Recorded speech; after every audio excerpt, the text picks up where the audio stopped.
Yeah. Hello, hello, good evening, everyone. It's 7 p.m. KSA time. This is not the usual way or the usual time where we meet for our Facebook Live.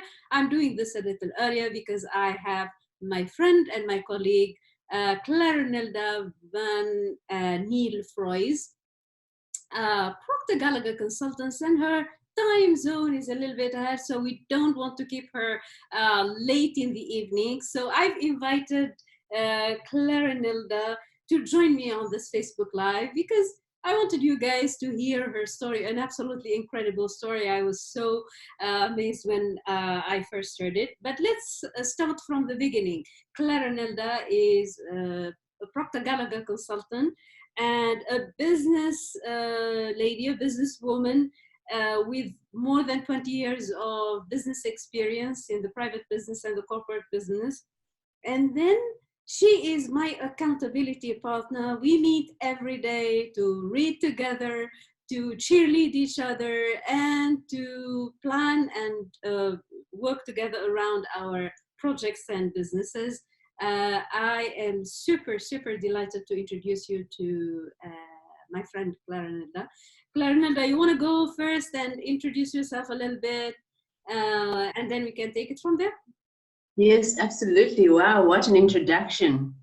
Thank you so much for having me. And I'm absolutely delighted to be here with your audience today, Nebila. You So are as welcome. Nebila said, that we are accountability partners. We are in the same business together, the PGI. She's a consultant, I'm a consultant. And we plan our projects and we work together in so many different ways. And also I've been in business for approximately 20 years, and I'm hoping that I'm not giving away my age here, because I would like to believe that I'm still very young. Or not at all. You have given absolutely no hint to your age. That's good. Was this after graduation or before graduation? Yeah, I'm not going to, then I'm going to give you away my age. So let's not say. Yeah, yeah, yeah. Awesome, awesome. Clarenelda, you and I were, doing this, a regular accountability partner, and then we were reading from The Science of Getting Rich, this absolutely incredible book that we read each and every day, my friend and I, and then we hold each other accountable to reading chapters 4, 14, and 7. There's a magic combination in those numbers. And then we were discussing how thoughts become things. This is a concept we discussed quite frequently, in my Facebook lives, in the group, and everywhere. So how our thoughts become things, and on the power of intention. When you build that burning desire and those intentions and that kind of focus on what you want, you become, so to speak, a laser focus on what you want. And no surprise, or maybe some people find it surprising, that things start showing up in their lives, pretty much the way I, shared with you the story of, I love you sailor t-shirt, which will leave for another live. I want in this live to focus on the story that my friend Clarenelda shared with me on how, when you want something so much, and when you think of it as already done, pretty much the universe is going to respond back in equal manner, in equal energy, and in equal intensity. So without any further ado, I'm going to ask Clarenelda, tell us a little bit about, when did you first realize that you can actually start creating your own reality by putting your intention and your focus on a particular thing? Can you tell us about that story? All right. So just to give a little bit of background, I told Nebila a story about when I was in my 20s. I just graduated and I was without a job, and I was waking up one morning, and of course, our parents tell us you must get up, you must You can't be paid all this money for you to go to university. Now you must get up and you must go look for a job. And I was lying in bed one day and I was thinking, my mom's right. I can't just lie down. But what am I going to do to get a job? Because I was looking and I was not finding anything. I was not finding what I wanted, something that I would enjoy. So this morning, so in South Africa, what happens is, I forgot to say that I'm from South Africa. So back in the day, many years ago, before the digital age, what happened was the newspaper came out every Monday with jobs and every Wednesday, 12 o'clock with jobs. So this Tuesday evening, I was lying in bed and I was thinking that Monday has passed, so the jobs has been published. So all that's left is Wednesday. So what am I going to do to get a job? And I was lying that evening and I said, tomorrow morning, I'm going to get up and I am going to find a job. Not just find a job. I'm going to claim it and it's going to be mine. And it's going to be something that I studied for. So the Wednesday morning I got up. Remember, the newspaper only comes out at 12 that has the jobs in. I got up very early in the morning. I did my hair beautifully. I got dressed. I called my friend and I said, because I didn't have a car, I was unemployed. I called my friend and I said to him, today you need to help me out. I'm going for an interview. I'm going to call you and tell you what time the interview is. He said, okay. He said, where are you going for an interview? I said, I don't know. He said, you said you're going to call me to tell you, so you don't know what the time is. I said, no, I don't. And he told me, you're crazy. I said, I know, and it's okay. So that morning, I went to buy the newspaper. I looked for various jobs, and I thought this job I would like to apply for it. And the salary is also good. So I rang up the owner and I said, I would like to come for an interview. And he asked me, when will you be available? I said, in an hour's time. And he sounded so surprised. And he said, oh, okay. And I called my friend and I said, I need to be here in an hour's time. Can you come and collect me? And he said, oh, all right. And off we went. Went for the interview, done and dusted. And the guy said to me, in about 3 days' time, we'll let you know because we're seeing a lot of other people. I said, fine, not a problem. 3 days later, when I got into the car, I said to my friend, please keep yourself ready within 3 days because I'm coming for the second interview. He said to me, did they tell you right there? I said, no. He said, but how do you know? I said, I just know. I've claimed this job, it's mine. I've set the intention that this job is going to be mine.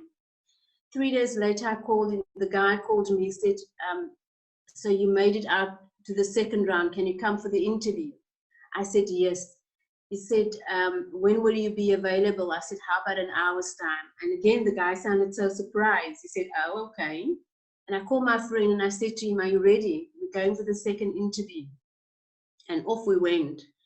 And the one thing I've noticed is that, it's very far from where I lived. It was quite a distance to travel and I don't have a car. So I thought, oh, what am I going to do now? And I bought another newspaper. I looked up for different apartments and I applied. And they asked me in the application form, where are you working? And I gave that address. And that employee.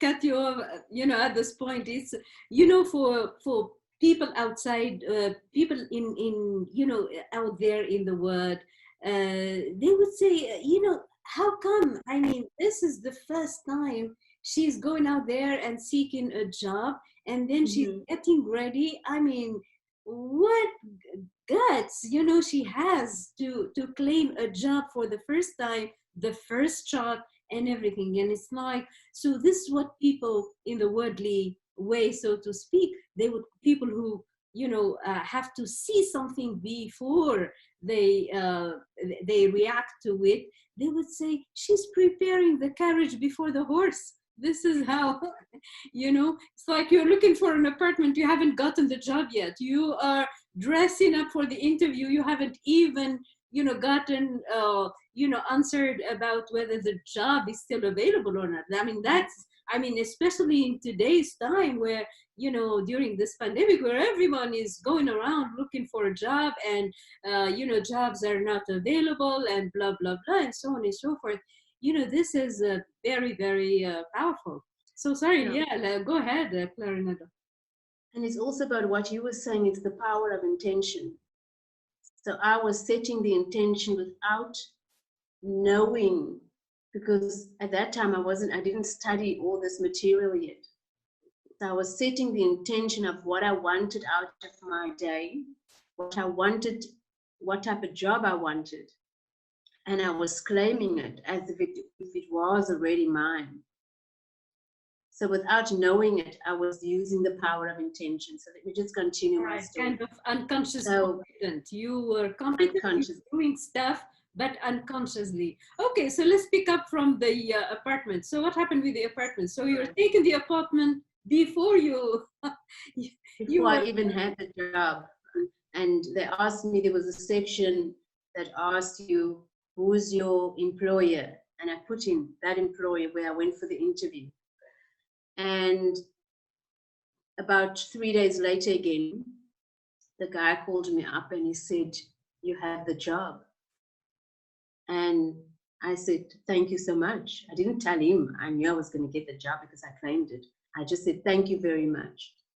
And a couple of days after that, they called me to say that I've got the apartment as well. And I've never really realized that I claimed because it could have bombed up in my face. They could have told me that you don't have the job and that I've already signed for the contract. But somehow it just all worked out very well. And that is what happens when you set the intention and set out to get what you really want. This is so powerful, and I'm always so intrigued about processes. This is the left brain in me, about processes. What did you do? What happened? I mean, could you recall anything, or just waking up to the thought that you have the job? Or is it, I'm gonna think about this job, or this is what I want? Or was it just like, that's it, this is a job and I'm gonna have it? It was just very clear to me that morning when I woke up today, and I had no doubt in my mind. When I got up, I said, today I'm going to get a job. And you haven't applied before, you haven't tried before, you haven't, kind of sent any applications beforehand? For this specific job, no. Right. I just got up, got the newspaper, got dressed, arranged my transport for the day. And even the guy who was taking me for the interview thought that I was out of my mind. But sometimes that is what it requires from us to achieve our goals. We need to be out of our mind. Exactly, and out of our mind in the sense, if we are in our mind, we would say, okay, let me have the job, then I'll go and get dressed up and I, have my makeup done and then I arrange for transportation.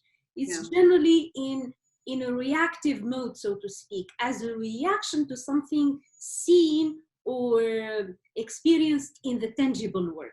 Now here you are reversing the stuff. I mean, what would prompt somebody to go and do the makeup and do the hair beautifully done and, ask the friend for the favor of a pickup without even having anything confirmed? This goes against logic, it seems.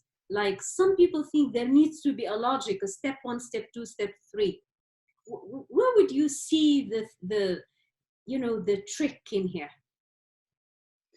I think it's about deciding, making that decision of what you want, and then going for it. Sometimes what happens in life, when logic plays its part, or we think, you said you're a left brain, so left brain is normally overthink things. So when I'm also a left brain, but that morning I decided no more left braining for me. I'm getting up and I'm doing this. And it is truly that power of intention. It is setting that intention. You know, Bob says, if you want a house, you remember the story that he told Sandy? Yes. He told Sandy about, Sandy wanted a house, and Sandy wanted that specific house. And she said, but I can't afford it. And he said, go make an offer. And that's what she did. And invite your friends for Christmas. Invite your family for Christmas. So she didn't have the house yet. And she was sending out invites for a family to come and have Christmas with her in that house. And I think the same thing happened. When you set the intention, the universe puts things in order for you. That is what happens. It is because of fear that we don't set our intentions. Exactly. Fear takes hold of us. Exactly. So if we have to recap a little bit for our viewers here, so as they can benefit from this, what happened in here, if we can analyze it, there are three things that happened in this. So first, the desire. She wanted the job. She wanted the job so much, you know, so there is a burning desire to have the job. So that's number one, burning desire. Where's your burning desire? Find it and then connect with it. That's number one.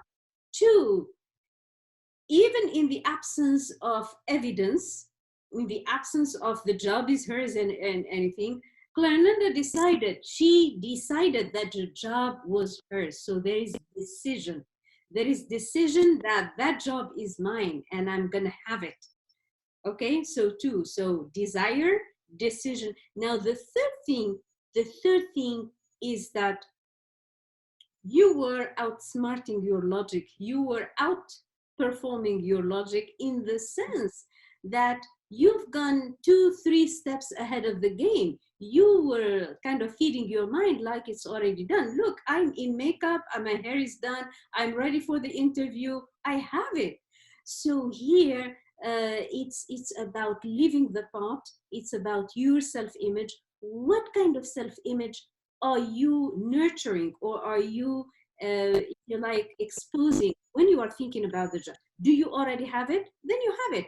You are going to try to have it, then the result is going to be very tentative and you are going to try to have it. So everything goes in exact order to what we really set our intentions for. And this is so, so powerful. So build the desire, decide that this is what you want, and 3, play the part or increase your self-image or create a self-image that is congruent, that is, if you like, in harmony with what you want. So see, you are living the part.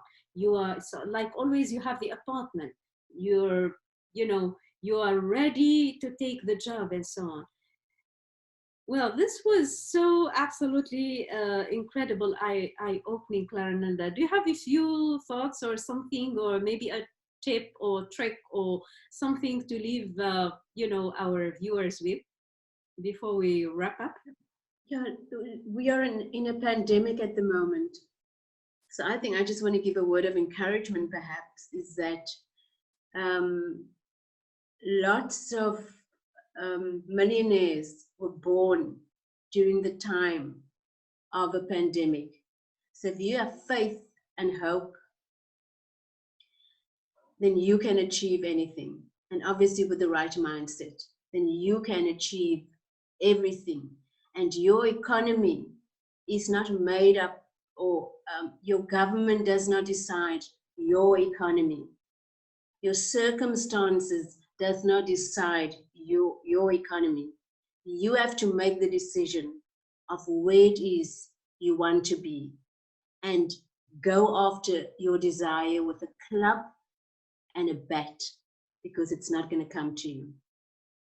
Wow. Thank you. These are so, so, so powerful words. So yeah, absolutely incredible. Well, you guys, if you have things to share with us, if you have a question, if you have like a comment or anything, or a question, we would be happy to take it. So I'm following in here as well. And yeah, so thank you, Clarenelda. I so much thank you for your time, for availing this time to be with me on this, live call. Thank you so much. I wish you all the best, and I wish you even more and bigger and greater manifestations. Now that you know the way. Now that I know how to do it. Yeah, now that you know how to do it. Well, have a great, great evening, Clarenelda, and stay well. Thank you so much. Goodbye. Bye-bye.